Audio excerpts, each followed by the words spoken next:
Opinionated and now caffeinated. Wake Up Warchant is fueled by DeLuna Coffee. Come explore our world of coffee. Founded in 2014 by the Lennox family, Ed, Courtney, and their son, Brett, DeLuna Coffee is Florida State through and through. The pursuit of the perfect blend of coffee beans is a 365-day effort for the family, but they'll always find time to tailgate for their Knowles in the autumn.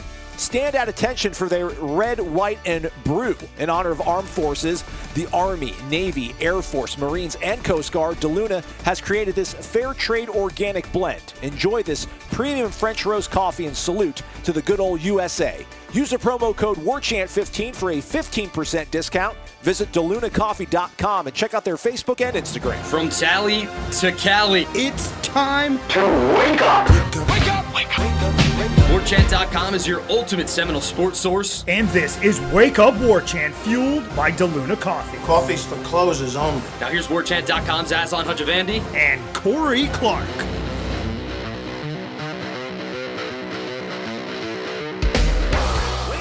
What's up, everybody? Welcome on into Wake Up Warchant, fueled by DeLuna Coffee. Come explore our world of coffee over at DeLunaCoffee.com. Promo code is WarChant15. WarChant.com remains your ultimate Seminole sports source. Promo code WarChant30 gets you 30 free days of access to our website. Also, again, those super sweet branded tumblers with Wake Up Warchant and DeLuna. They're available over on the DeLuna.com website, DeLunaCoffee.com, rather, Aslan. Figure it out. 5-star reviews on the Apple iTunes, please. Thumbs up if you're listening to us on YouTube. Corey Clark, how are you, man?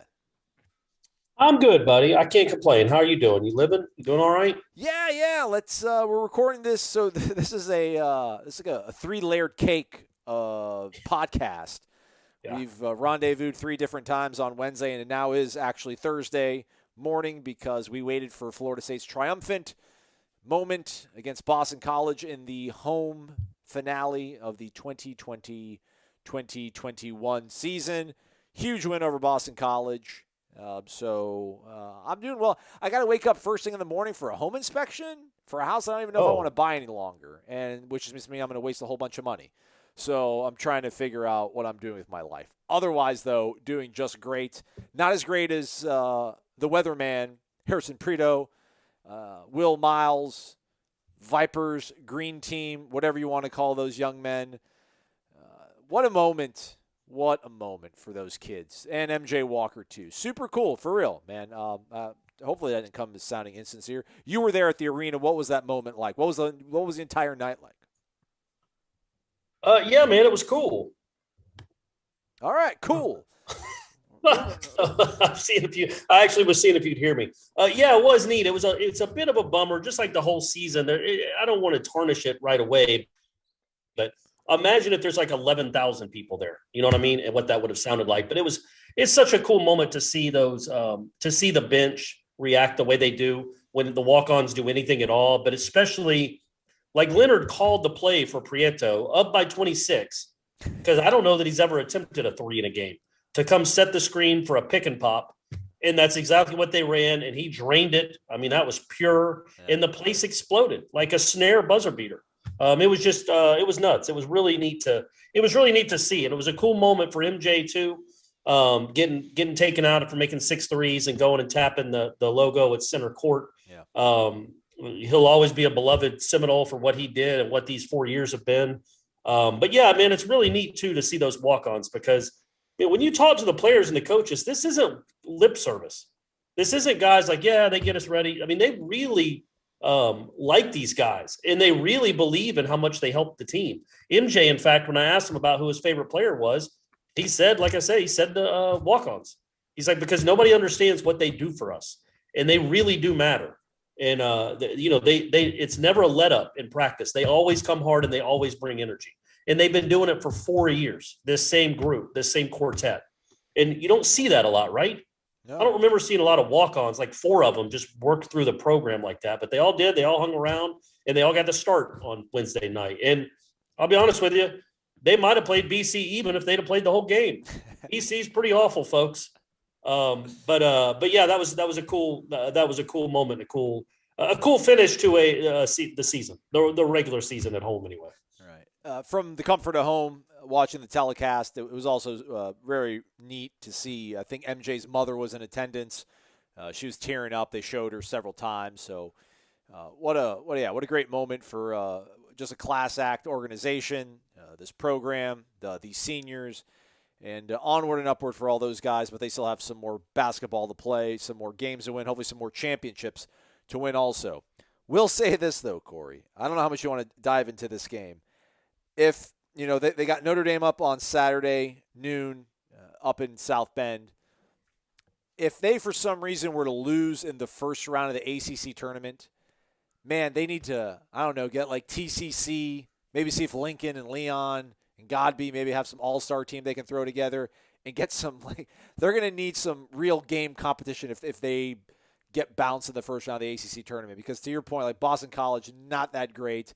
I don't know. Although Notre Dame might be a little tricky playing up there. But I'm just trying to think of, them actually going and playing a really seasoned, talented, operating team. That's the only concern I have for this, which is, that's you start nitpicking when you're about to wrap up an ACC championship. And you're a 3 seed right now. They kept saying on the telecast the 4 seed, but Lenardi, as we record this, has them as a 3 seed. So that's the only thing I'm worried about. So hopefully they win their most of the time I'm I don't even care about the conference tournament. Just go ahead and lose. Just go home and relax and everybody get healthy and ready for the real dance. But yeah, I want them to win at least one game just so they play, I don't know, maybe a North Carolina or end up playing somebody that's a little bit more game. So they're battle tested and ready for the tourney.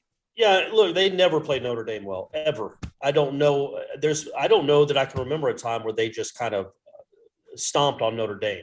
Yeah. Their 2 wins last year, I think, were by a total of 3 points. And Notre Dame wasn't good last year, and that was the best team in Florida State history. It's always kind of a tough matchup for them because Notre Dame has dudes that can shoot the three. They spread them out. They got a good point guard that can get in the paint. It's always just not a great matchup. Now, they beat them, but it's never easy. But I will say Notre Dame lost to that Boston College team on Saturday. Notre Dame basically got blown out at home on Wednesday by NC State to the point where some students were chanting "Fire Mike Bray." So it's not going great up there. And they've looked awful. And they have nothing to play for, maybe Mike Bray's job. But Florida State has so much to play for. And I thought it was interesting. Leonard even came up and said in his press conference, he's like, look, we want to enjoy this win for about another hour and a half. And then we need to get ready because we have a chance. Not many people get a chance to win one championship in their lives. We have a chance on Saturday to win 2, to win back-to-back in the best basketball conference in the history of the world. That's almost a direct quote. He says that a lot. He's not really paying attention to the rankings that much this year. But, what an accomplishment that would be. So, they're going to be laser focused on this game. They can't take Notre Dame lightly. They shouldn't anyway, because they never beat them by more than a point. And Notre Dame's dangerous because the way they can shoot, but they don't guard anyone. And Florida State should be able to score a lot of points, but they also let the one guy on Boston College's team that can play score 28 points. So that doesn't bode well for maybe shutting down a guy that gets hot. And it always seems like Notre Dame has a guy that gets hot against Florida State or two. But yeah, it's all on the table for them. I don't know that I believe in that. I think if you beat Notre Dame, I don't think it's the end of the world if you lose your first game in the ACC tournament, just to get some rest. I think rest is more important than competition. MJ's got tendonitis. Scotty Barnes, Leonard said after the game on Wednesday, has tonsillitis.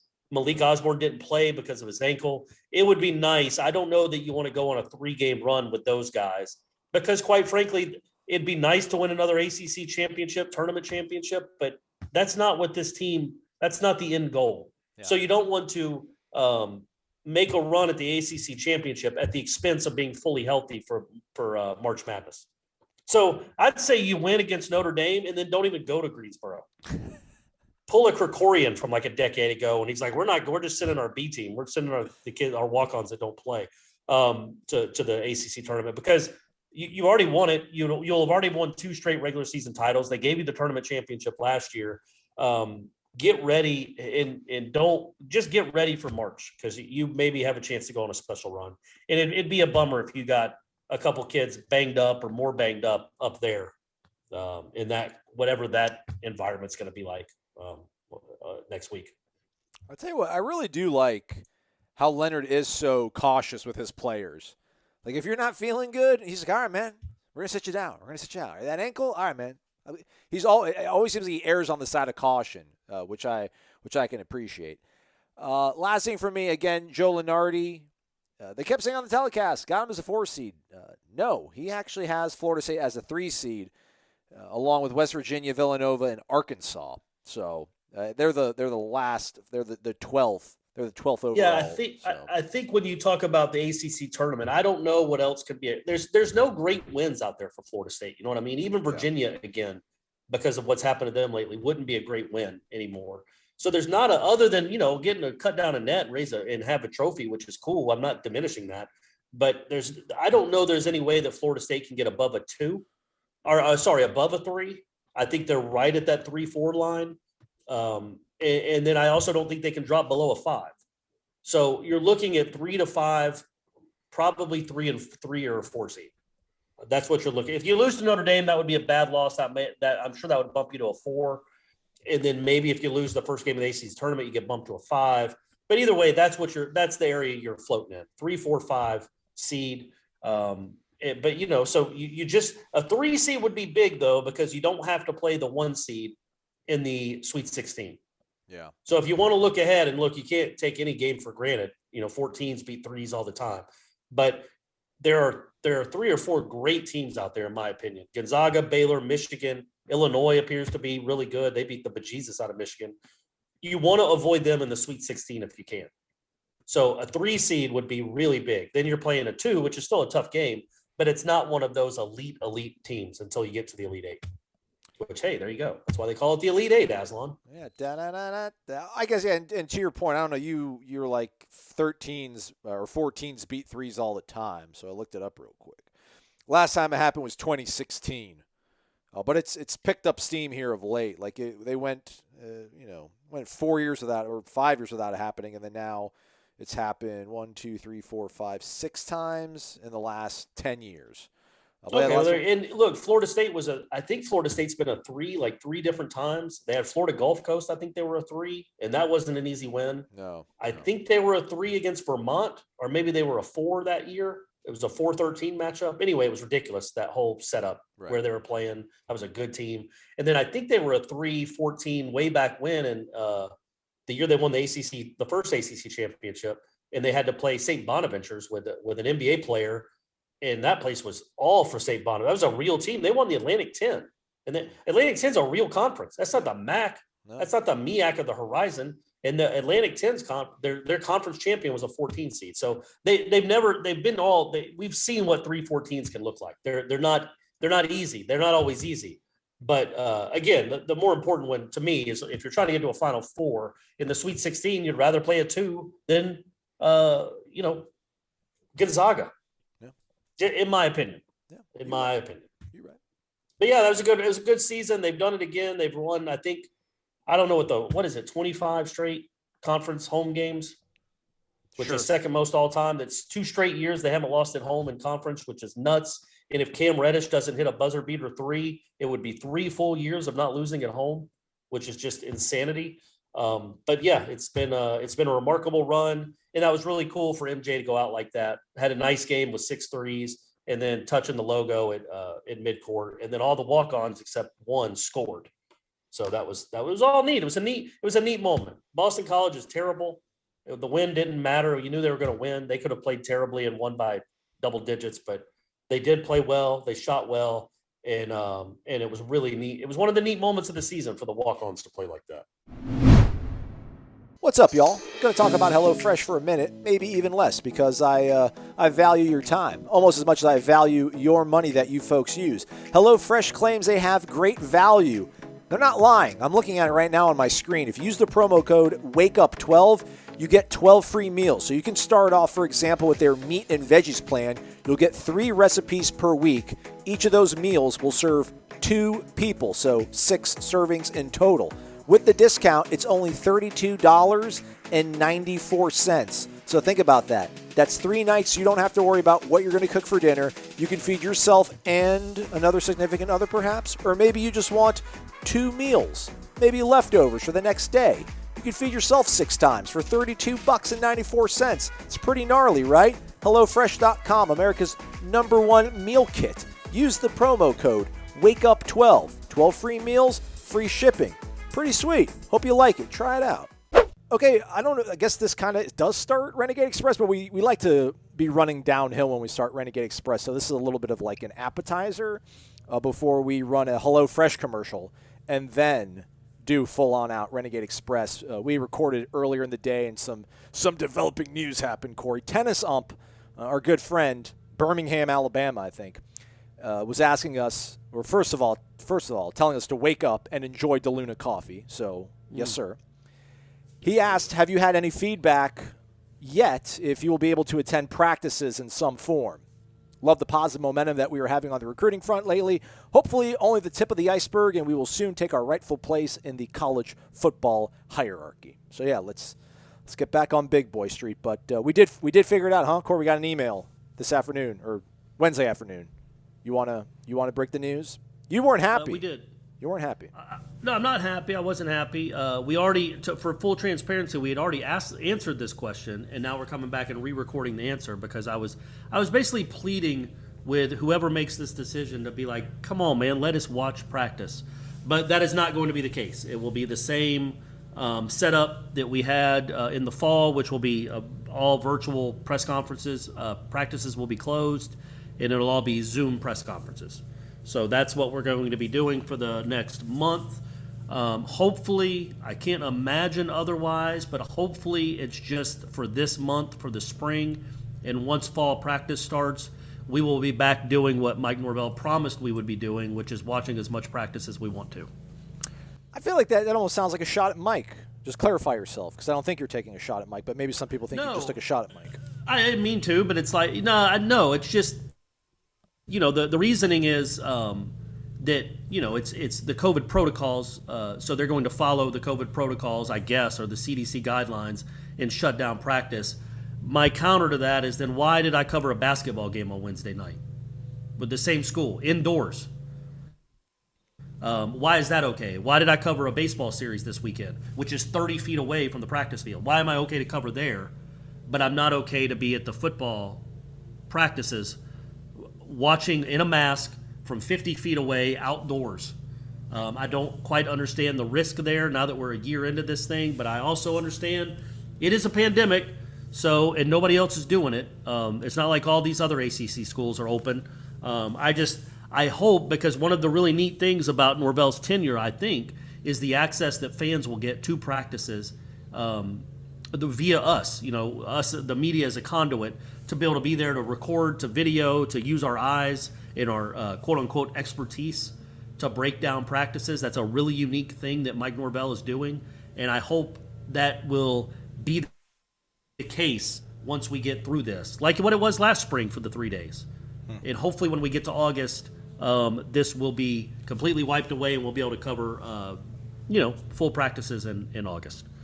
I think so. I mean, obviously there's been a cavalcade of good news lately, and I guess you could argue, well, they should have been planning for this, but I don't know, man. It really does seem like, at least to me, man, things kind of have really changed on a dime on the outlook of this entire thing. So maybe they just didn't have enough time to, figure things out. And I guess, it could be as easy as, all right, one outlet, one person per outlet, you're assigned to this end zone, you're assigned to that end zone. But again, some of these folks were furloughed that handle, working the media and the football program, meeting with each other. So I'm not going to really begrudge them for not sitting around while not getting paid and trying to figure out a way to make my job more efficient and effective. So, I mean, I guess it's just one of those things where they got to plan this all out again. The reopening, I don't know if the reopening is just like, all right, we're going to pretend it's 2019 all over again. Just come on in. I'm sure they're going to still want some kind of law and order, if you will,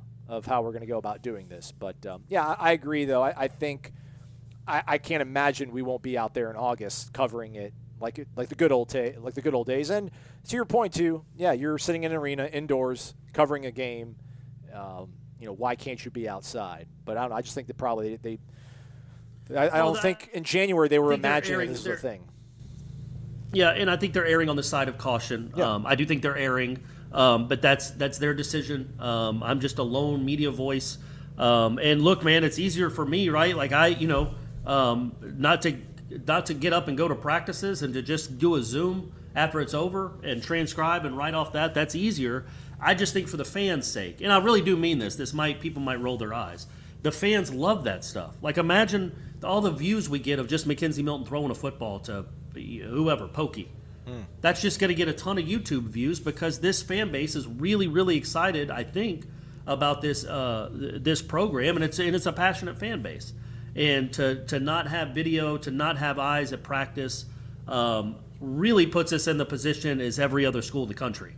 Nobody. It's not like the media at Georgia is getting to watch practice. So I get it. It's just that was one of the unique, really exciting things about Norvell is how open it was going to be.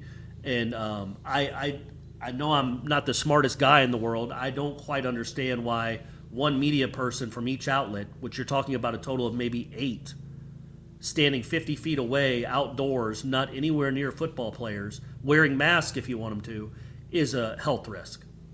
But I'm also not a scientist, and I didn't sleep at a Holiday Inn Express, so who knows? It's disappointing, not surprising, and it's not that disappointing. It's just, it's early March. What else am I going to complain about?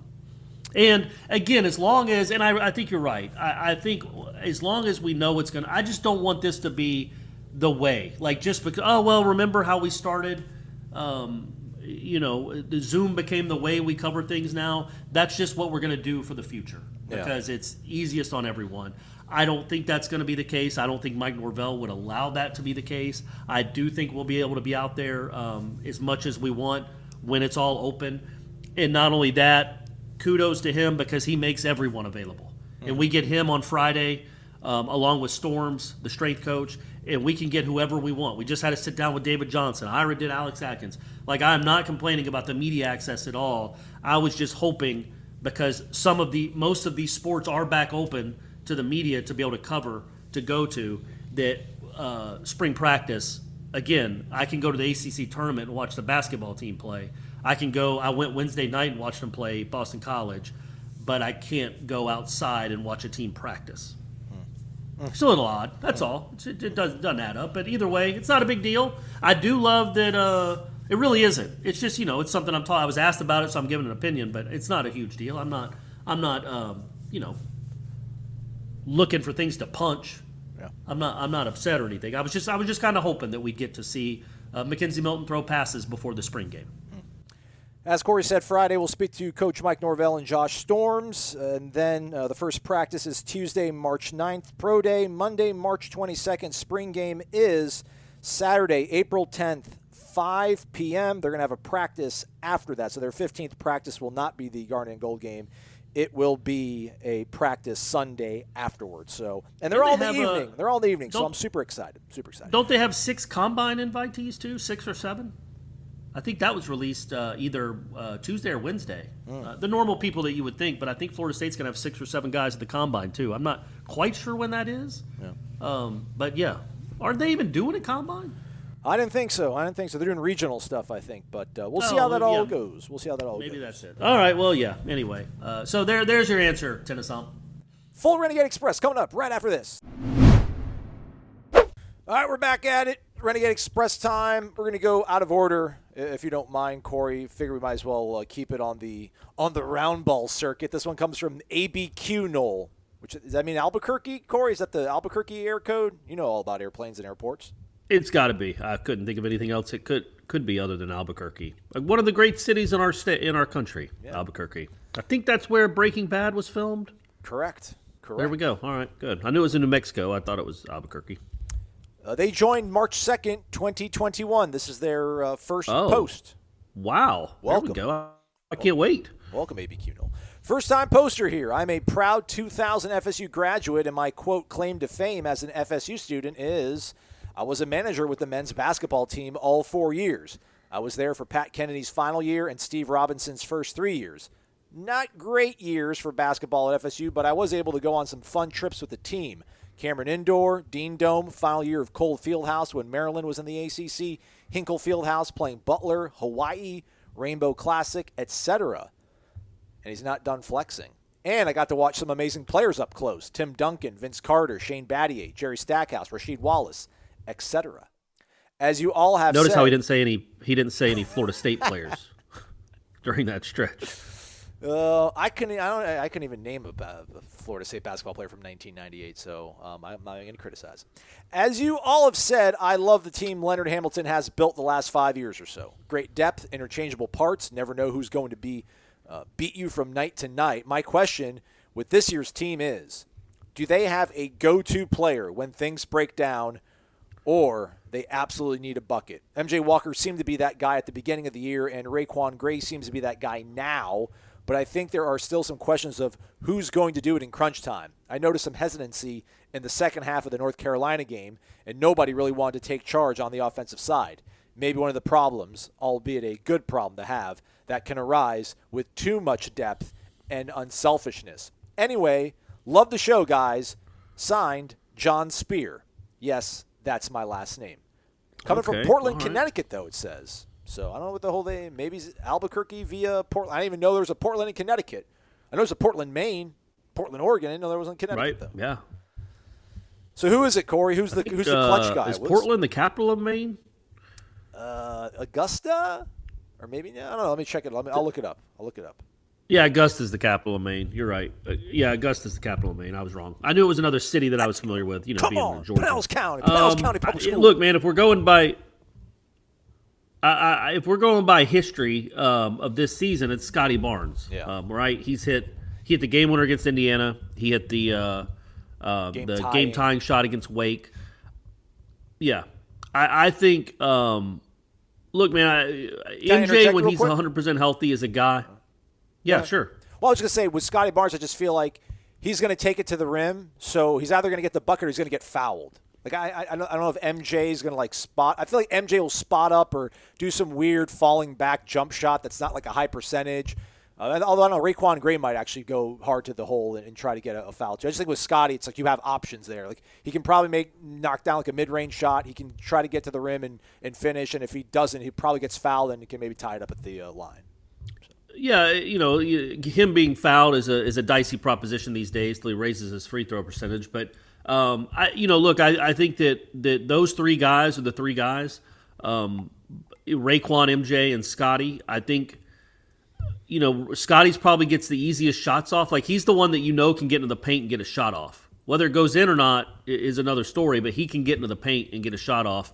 MJ, you're right. If he's open for three, that's knockdown. But I don't. Late in games, when you're down by 2 and you need a 3, I don't know that he's a guy that can, step up. If they're guarding him closely, they're not gonna give him a 3. So can he get by them and get in the paint and finish? He was doing a really good job of that earlier in the year, but again, he's a little banged up, so I don't know how he finishes now. But look, I don't think they have a go-to guy necessarily. Like I said, if it's late in the final 5 or 6 seconds, Scotty Barnes is getting the ball and everybody's getting out of the way. But other than that, I think Raekwon's shown that he can do it. MJ, certainly you'd feel okay with him taking a jumper or a little floater in the lane, perhaps. But that's the one thing that if you want to nitpick, they don't obviously have something that they had last year. And last year it wasn't just Trent who could get in the lane at will and always seemed to make the big floaters when it mattered. But also Devin Vassell, it didn't matter where you were near him. He was going to get his shot off, and it was a good shot. Like, you could, if it's late in the game and you're playing Virginia or you're playing anybody, and it's a tie game and there's 12 on the shot clock, you can give it to Devin. He's going to get inside the three-point line somewhere between 17 and 12 feet and rise up for a mid-range jumper that you could not block. And that is a very good shot because he's a good shooter. You don't quite have that element this year. But, I do think to answer the question, it's Raekwon, MJ, and Scotty.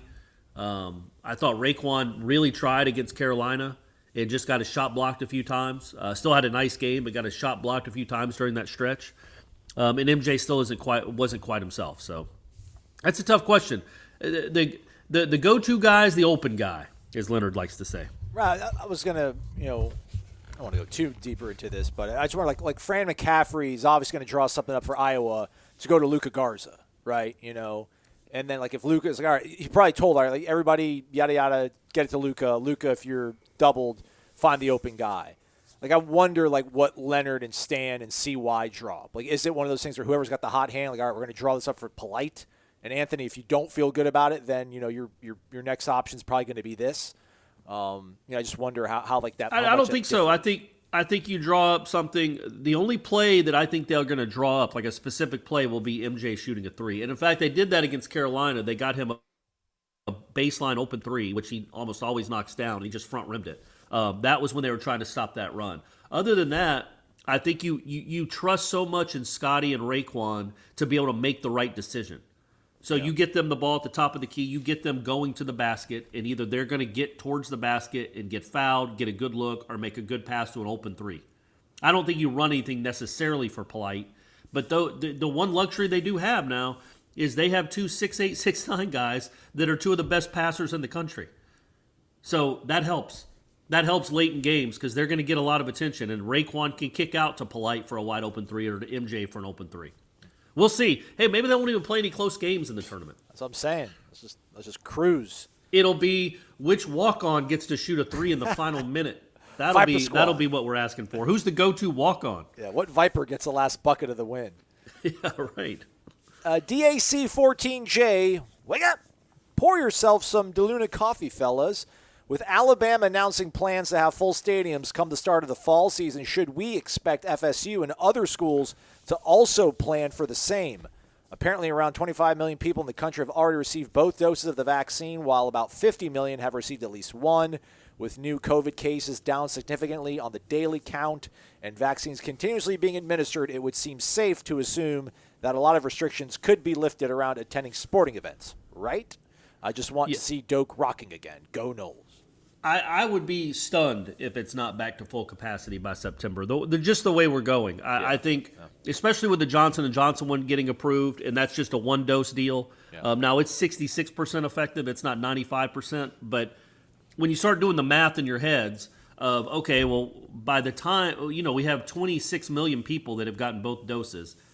By this time next month, that could be up to 45 or 50. And then by that time after that, who knows if it keeps going like this, we might be up to, I just think by July, I know Biden said by the end of May, it could be 300 million, which would be a wrap basically. But also I think once, with the Johnson & Johnson on the market, I know everybody tunes in to Wake Up Warchant to have Corey break down the vaccine distribution. But with Johnson & Johnson on the market, I think the mathematics will just say, okay, by September, I'm sure COVID will be around, but it'll be just something that it just won't be much. It won't be, you can't be in a restaurant with somebody anymore. I think by that time, enough of us will be vaccinated that even if there's a chance you might get it, the vaccine hopefully makes it dulls it, and I don't think there will be much risk at all by September. I don't. I mean, right? I would not feel uncomfortable at all going and sitting around people in September when when I've been vaccinated. And nobody should, I don't think. We got to start living our lives again. So, and if by May we've all been vaccinated, then there you go. Yeah, I couldn't imagine them not. I don't think they want to announce anything yet. But yeah, I'm sure the plan is to be at 100% capacity in September. Yeah, I agree with that. And I don't even know why you would announce it now. I mean, maybe just to give a little bit of shot in the arm for season ticket sales and to I guess, no lift pun spirits. intended. Oh yeah, just to lift spirits overall. But it's like, all right, like we realize we're trending well. Let's just keep that up. Let's not celebrate already and get everything maybe putting the cart before the horse too much. But yeah, I would imagine that Doak's going to be back to 83% capacity, rocking and rolling. Had to throw a little jab in there. Another pun. Right. That was intended though. Yeah, I would. I'd be shocked if there was less than 70,000 people in Doak to watch the Notre Dame game. Shocked, stunned. Yeah, I just think by that point we're all going to feel really comfortable about going outside and doing things. I think the cases continue to drop, and then we're all like, my mom's vaccinated. Aren't your parents vaccinated? Pops is. He'll get. I think my mom's waiting for the Johnson & Johnson one. My dad got his first one like 2-3 weeks ago, so he'll be going back 2 weeks from now to get the second one. Yeah, because we're doing about 2 million shots a day in this country, and it could be up by this time next month. It might be more than that. And if you just do the math, we're going to get there relatively quickly, where we don't have to worry about this stupid thing anymore. I do wonder though if I wonder if people will still. I wonder if people will still be like the company guy, like I'm not feeling good, I'm still going to go into work, or if people will be like, yeah, I don't feel good, so I'm not going to go around people. But if you're vaccinated, I know it's not 100%, so you still have a risk of getting it. But if you're vaccinated, it shouldn't almost matter. That's true. Dang it, Jerry. All right, come into work then if you got the sniffles, I guess. Just don't be near me. And I think people will be more cognizant of walking around people that are coughing. Yeah. Going another direction or something. But yeah, I wonder when we get on the other side of this, which seems to be coming quickly, are we going to hug people? Are we going to be shaking hands? Open mouth kissing. I'll be what's life gonna look like? Yeah, for me, I think by the summer I was over having to, although I still do it, but I remember just going and working out at Lafayette Park, and I just remember it was like from March to May, it was like, oh my gosh, like touching everything, like all these metal bars I'm doing pull-ups on and push-ups off of. I'm like, man, like who knows who's touched this? I'm like, I'm not gonna hold my hands even near my face. I'm gonna have my hands by my side the whole time. But then we started finding out that it's it's a respiratory thing, and it's really being it's being breathed in and all that. And I'm like, I'm gonna go back to shaking hands. I'm gonna dap people up. I'm gonna give high fives after touchdowns. Ready? Let's go. What about the open mouth kissing? Yeah, there'd be a lot of open mouth kissing if they beat Notre Dame. That's right. A lot of playoff talk too. Mad AMCC, wake up! Great interview with David Johnson. My favorite was when Corey asked him if Leonard Fournette had to wear his birth certificate on the front of his jersey. That was good. I'm excited about David Johnson as our recruiting coordinator, as we are clearly picking up momentum in Florida. And he has those New Orleans connections, too. Are you both surprised by FSU's recent success in recruiting, or do you think it's simply a matter of recruits knowing that Norvell is the real deal and would rather play for him instead of coaches like Mullen or Diaz? And how about Corey's boy, Dr. Dabo, taking another public shot at FSU? Well, he called on the other day about this, saying the transfer portals for loser programs. Apparently he's still telling people in Clemson that FSU ducked them. Can he stop already? I can't wait until we own them again, and we will. Keep up the great work, boys. Go Noles. I still haven't come on, guys. We've won 3 national championships. Let's stop feeling inferior to Clemson. Dabo didn't take a shot at Florida State, talking about the way they use the portal. Come on, we're better than this. We're not weak. And, yeah, I'm surprised by the recruiting. Absolutely, man. I had them dead and buried in October. I'm like, who's going to want to come play for this team? Mackenzie Milton, Jermaine Johnson, Travis Hunter, Quincy McAdoo, Sam McCall, Nico Marchio. I'm stunned, man. And I don't know if it's them knowing that he's the real deal. That sounds a little bit premature.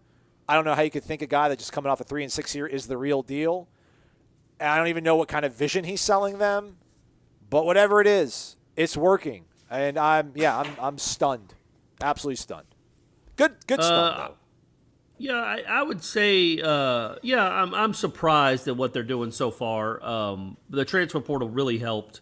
And again, I think the transfer portal, I'm sure that was nice. I'm sure Norvell had a nice pitch. I think the transfer portal, again, that's on the back of Jameis, Jalen, Dalvin, Dion, Charlie. Like, the reason Florida State is Florida State.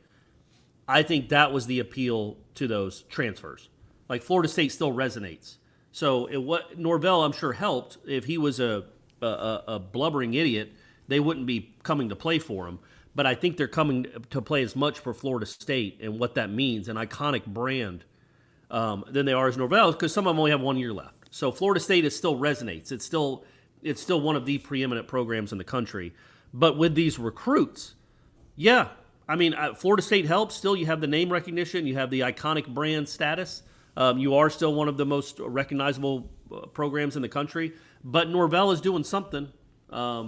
Norvell has figured out a way to tap into something, and him and his coaching staff have done a remarkable job. Up to this point, you don't want to start taking victory laps quite yet because it's still March. A lot of things can happen between now and signing day, but so far, yeah, they've done a bang up job, and I've been surprised. Okay. Especially going on what he did last year. You know what I mean? Like that wasn't the last 2 years weren't great classes by any stretch. No. So for him to already have these kind of big old fishes in the boat, fish is the plural of fish, not fishes. That's a good sign. Yeah, man. He's still, and he's not even leaning on his connections from other states. I mean, I know they got a guy from Arkansas and Arizona in the 2022 class, but like to go out for Travis Hunter, from Metro Atlanta, that's a big deal. Aaron Hester, another guy, Florida. You got to start tightening up in the home base. So it's crazy to me. Yeah, I mean, I'm just stunned that I thought that this was going to, people when we were in the midst of the tailspin of last season, it was like, hey, man, like let him recruit the way he was recruiting at Memphis. Let him identify guys that he thinks are good and can develop, and guys that want to be Florida State Seminoles and that they care about things. And I want guys that are going to work hard. I don't care about stars. And then now that they're getting all these guys with stars, it's like, this is awesome, man. We got 5-star. Norvell's the man. It's like, well, then what was it? Like, I thought we didn't want star. We weren't caught up in all that kind of stuff. So that's cool, man. Like he's not following his AAC blueprint. He's using the big boy blueprint. So and it's crazy. He's using it with nothing in the bank. Like he's bluffing all of us. Like he's got nothing. He's got unsuited 4.59. He's got nothing. He got 3-6 season, and he's pulling this all. It's crazy. It really is. It is. I really wonder what like the paranoid, deluded lunatic fringe corners of like Swamp Gas and Cane Sport think about this right now. Like, can you imagine if Ron Zook, for as terrible as Ron Zook was, at least they still were going to bowl games and having winning records. I mean, could you imagine if you're a Florida Miami fan right now and you're sitting behind Florida State in recruiting rankings and you're like, I can't imagine just how pissed off they are. It's beautiful though. I love it. All right, old dads and Knoll, wake up. So I went to Vegas for the weekend. Where do you live, old dads and Knoll? Like you're going to Vegas every other week, it seems like. And that's awesome. I'm jealous. Just wondering where you live. I took in the North Carolina game at Circa Sportsbook. Once the Oklahoma game ended, it was their feature game with sound on an amazing screen. If you haven't seen or heard of it, look it up. It's brand new and jaw-dropping. Actually had more people there cheering for FSU, believe it or not. Second, you guys had mentioned getting ideas for the Notre Dame weekend. How about a good old-fashioned golf scramble? Match the teams up fairly and donate all the remaining proceeds after costs to a charity. As an extra fundraiser, have an auction for each Warchant member with the highest bidder getting that person on their team. Just an idea for fun fellowship fundraising and beer consumption. Love the show, old dad. I'm down. You think, I was going to hurt my feelings, though, man. I'm not going to, it's like I'm not going to get the highest bid. Everyone's going to want you or Ira or Langston. And then like, all right, for $32 and a jar of DeLuna coffee, Aslan Hudjavandi's yours. Right. I don't know if I want strangers, people that I love, of course, because you're fans of the show, but watching me play golf. Oh, I don't know if that's my bag. Maybe they could play with Stephanie and I could just ride in the cart. Maybe I could be like one of those hosts. That sounds kinky. Where I'm just in the cart talking with everyone, meeting everyone on like the 8th hole. Yeah. Like, how you guys doing? Taking pictures. You know how the celebrities are at their own tournaments. Right. That's what I would do. I just take pictures with every foursome. Get them straight today, boys. And then go on to the next one. Yeah, drinking my Ultra. Yeah, we'll just post you up at like the 5th hole or like the par 3. And, you're just like, you hit a tee shot for everybody too. And you're like, all right, if my tee shot's better than your guys, you guys can use mine. No, I don't want, that's your defeating. I don't want anybody to see me play. That means everybody would see me play. But what I could do is announce the hole. Like a 3-minute clip of them playing the hole, and then give that to them as part of the fundraiser. Yeah. That's a good idea. I obviously I think it's probably too late in the game to plan one for this spring game, but maybe he's saying next Notre Dame spring weekend. game. He's saying Notre Dame or weekend. the Notre Dame weekend. But man, I don't know. That's a Saturday golf tournament. Those don't really happen, right? Because those courses wouldn't want to do that. It'd have to be like I think all those things are like midweek things. Whatever, man. Why you got to throw cold water on old dads and Knowles? Great idea, man. It's a good idea. You know what? Maybe it could be that Monday after the Notre Dame game. All right. Right? because it's a Sunday night, right? It's a Sunday night game. Yeah. So people will still be in town. They just plan to stay Monday. We start obviously really early, 7:30 tea time, a.m., and we just go all day with our fun. Hey, I like it. I like what we're thinking about here. Let's spitball it some more. I'll always wonder what the bus ride back from South Bend to Chicago was like back in 18. Because I flew up, like when we had, I forgot, the something excursions sponsored it, and a whole bunch of Florida State War Chant subscribers signed up for this whole package where, W hotel accommodations, a booze cruise on a yacht that goes through downtown Chicago, like this whole big, great weekend. And I bumped into a whole bunch of people before the game, like Friday night. And then I'm just like, man, and it was so bone-chillingly cold in South Bend. And that game obviously was horrendous from the jump. I think it was pick 6 on the first throw of the game, or at least it was an interception. Trey McKitty behind him, and then yada, yada. And I just wonder, like, everyone's, like, so excited probably, like, Taggart, Lethal Simplicity, and then obviously. I don't think people thought they were – I don't think many Florida State fans thought they were going to win that game. Well, I'm saying, but everybody bought it and signed up for it before we even played Virginia Tech. So I was excited for that weekend. Yeah, you're right. And then it's like, hey, we already paid for it. It's Chicago. Let's go make the best of it. And then Willie Taggart still ruined it for everybody. Right. So we won't happen this time, though. Notre Dame going down. Notre Dame going down, playoff bus, playoff train, playoff push starts that Monday.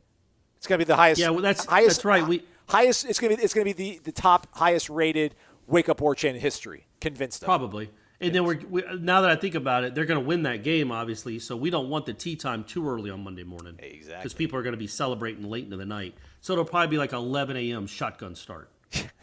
Whatever that means. I've seen that before. I don't quite know what that means in golf. Do they literally take a shotgun and shoot it in the air?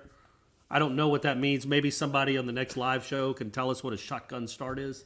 Because as far as I'm concerned, you take a shotgun and you shoot it at a hole. You shoot it at the flag, and that's how the tournament starts. I think it either means that people tee off on 1 and 9, or I think maybe they stagger it out. 10? So maybe 10. Sorry. So I think maybe some people start off at like 4. I don't know. I should know this. I've played enough. But why would it be? Where's the shotgun come into play? Well, I think the shotgun is just it's the erratic nature of it. Like you're spraying. I think like some people are starting here, some people are starting there. Shotguns were the most accurate type of weapons. No, they're not. See what I'm saying? None of it makes sense, Aslan. None of it makes sense. But we're gonna figure something out, and we might even give away a shotgun. That might be part of the giveaway. All right, last one. Knowles 756. Wake up! Justin, Pensacola native here. Got my fresh Blue Angels blend and Beechin blend in last week, all the way out in Los Angeles. So I'm flying high on my DeLuna. Corey asking about how we became FSU fans. I was completely born into it. My grandfather was in the first male graduating class at Florida State University, which was followed by my father and almost everyone else in my family. So I've been going to almost all home games since I can remember growing up. Anyways, I know you guys have talked about this a little, but who would you take off this basketball team to have this fall on the football team? My first thought, this is Noel 756, Justin from Pensacola, currently in LA. I would take Raekwon Gray and put him on the offensive line. At 6'8", 270, maybe spend the summer adding a few pounds. But I think I would want to see what Mr. Calhoun can do at running back, or where we really need some playmakers, wide receiver. How about you guys? Signed, DeLunatic.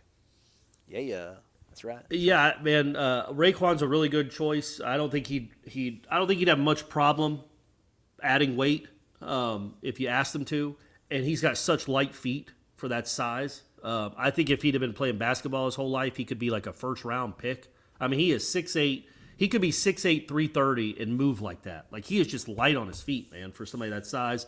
I mean, so Calhoun's a good answer because when you watch him in the open court, even though sometimes he's a little skittish, man, he is incredibly fast. Yes. When he's running full speed, and it's only 94 feet, so you're talking about 31 yards, and you can't run into the band. So he's never really going out, all out, but you can tell there is some life in those legs and the way he jumps. But I think the answer, Aslan, is MJ Walker. And the reason I say that is because I had a Q&A up on Warchant because, Wednesday night was senior night, his last game at the Tucker Center. And and I didn't get to include it because I had some technical issues. But I asked him about football, and he was offered. He was legitimately offered by Clemson, Miami. Odell Hagen's offered him a scholarship at Florida State when Jimbo was still here, and he was a safety. And he was a safety / wide receiver, but I think he'd probably play safety. Yeah. And imagine somebody like him who's 6'4", who can run, jump, making plays like that. And he only played his sophomore year. He only played 1 year of varsity football, and that was his sophomore year. Then he gave it up for basketball. And in 1 year, he was offered by Clemson, Miami, Florida State, on and on and on. It was like 15 different schools. Georgia, maybe, Georgia Tech. So he must have had some serious talent to be offered by those schools as a sophomore. So I think he's the guy. I think he's the guy you'd go after. I think I'll take Harrison Prito. I think he'd be a good quarterback. He can give you the weather report. Yeah. Make it rain out there. Yeah, even watching Raekwon throw those inbounds passes sometimes, the length of the court, he's got an arm too now. Imagine there's never been a quarterback that looked like Raekwon Gray. 6'9". You've had some 260-pound guys before, but 6'9", 260, right. He can see over everything. And it's going to take 4 guys to bring him down. You're going to have 2 guys wrapped around his legs like he's a dad playing with his 2 sons in the yard, and they're just trying. He's just kind of like Frankenstein walking around the field with them hanging on his legs. But I do think they got some athletes, but I think the answer is probably MJ just because of his football background. But you hear those things on TV about the football scholarships. You hear those things, and you're like, okay, is that really true? Yeah. So I asked him on Tuesday night, did you really play? What was the football deal? And he's like, yeah, man, I got, he started getting football scholarship offers in the 9th grade before he even played a varsity down. There you go. I'll go Calhoun though. Just the unknown. I like chaos. I just like to see what that would look like. Jump balls too, man. Now on the court, he doesn't look that tall. He doesn't look that big because he's surrounded by other giants. But he's 6'4". So that's tall for a wide receiver anyway, and he can jump to the moon. So you're just throwing jump balls to the kid. You bring back the Greg Carr offense. That's but somebody with like legitimate NFL speed, which I think Calhoun might have. Yeah, that's not a bad play, man. That's not a bad play. Trying to look it up. Google. How do they not have his height and weight listed next to his name on his bio? I got to go to the full roster thing, perhaps. I mean, I should believe you that he's 6'4", but for some reason Google said 6'6". He might be taller than that. Yeah, I mean, Seminoles.com has him at 6'6", 220. Okay, so 6'6" that moves like that. He moves like Peter Warrick, like with the shiftiness. He's not Peter Warrick, obviously, but he's got the wiggle. He can, like I said, he can jump to the moon. He's fast, and he's 6'6". I don't know. If I'm Norvell, what do you think that conversation will go like if Norvell's like, if he went to Leonard Hamilton? It's like, hey, coach, I know you got plans for Calhoun next year. He might be a really big-time player for you next year and be in your plans, but we need a red zone receiver. What do we think? What do we do? He can practice once a week with us? You think Hamilton's on board with that? That might get the heel out of my office. Heel out of my office. Yeah, probably. Yeah, that's crazy though, man. Calhoun just looks. I mean, he is just a different type of athlete, man. All right, that is a wrap for us for the day. But we're going to be back tomorrow. We got some other questions at the bottom of the bag here, but they're top shelf caliber questions. And we'll do that then, and we'll see you then. He's Corey Maslon. Thanks for listening to Wake Up Warchant, fueled by DeLuna Coffee, DeLunaCoffee.com. Warchant.com is the ultimate inside source for FSU football and recruiting. And now you can get in on the action for free for an entire month. Warchant.com is offering a risk-free 30-day trial subscription. Get full access to the #1 website covering the Seminoles just by entering the promo code WARCHANT30. That's WARCHANT30. Sign up and get in on the world's most active FSU message boards. Receive breaking news, stories from our award-winning staff, plus get exclusive interviews and videos. Just enter the promo code WARCHANT30. Warchant.com, your ultimate Seminole sports source.